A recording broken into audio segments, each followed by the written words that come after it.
আলাইকুম রহমতুল্লাহি বারাকাতুহু। আমার কাটলিগড়া সমষ্টি হাইলাকান্দি ডিস্ট্রিক্টর জনসাধারণের কাছে একটা জিনিস বুঝাবুঝি লাগে যাইবুর মাধ্যমে আইছে, কারণ তার সময় নাই।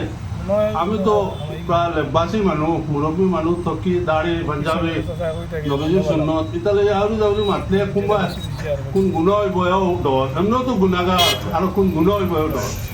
কিন্তু বেহলে টেকিছে খান কৃষ্ণপুর বাজার আমার সুদম ভাইয়ে আমরা ভুয়া বাতি যে অন্তত দলাল হয় ইগুলটা খালি ফোন করিয়া টাই নাই লোকে আমার ভুয়া দেও বলে আব্বা আমরা কিতা দোষ করলাম তাই না আমরা এটা দলাল করি। সুদাম ভাই আমার ভাই আলী হিসাবে তুমি আমার ভাই, তোমারে আমরা ভোট দিছি, এমএলএ বানাইছি, এখনো তুমি আমার মায়ার মানুষ, তুমি আমার ভাই। তো তোমার কাছে একটা রিকোয়েস্ট করি, দেখো ভাই এটা যা কিছু আল্লাহ থেকে দুনিয়ার সব থেকে বড় জিনিস আল্লাহর কাছে গুণ হইল কি মানুষের হিংসা করা।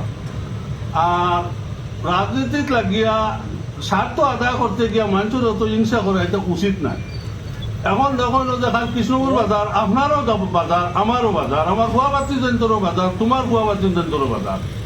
আজ ওটা সুগ্রান্তের লাড্ডু হইয়া আপনারে ভোট দিয়া আপনারা এমএলএ বানাইছে। এমএলএ বানানোর বাদে যাই হোক আপনি এমএলএ যদি করছেন, রাস্তাঘাট খাম খা যেটা বেজান প্রচুর করছেন, হাসাও করছেন, শুক্রিয়া আল্লাহ। কিন্তু আমার কথা হইলো আপনার খাম কাজ যেটা করছেন, রাস্তাঘাট করছেন, এটা যদি আপনি লুজার হইয়া থাকেন, আপনার ক্ষতিপূরণ হইয়া থাকে, আপনি আমার লগে হিসাবও বকবা।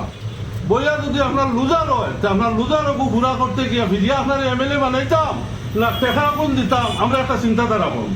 আর আপনি এই এমএলএ আমরা বানানির থেকে যদি খাম কাজ করিয়া যদি আপনি লাভবান হইয়া থাকেন, সে তো আমরা ঋণ বুঝি লেছি। আমরা আপনার এমএলএ বানাইলাম, আপনি আমরা কাম করে দিলেন।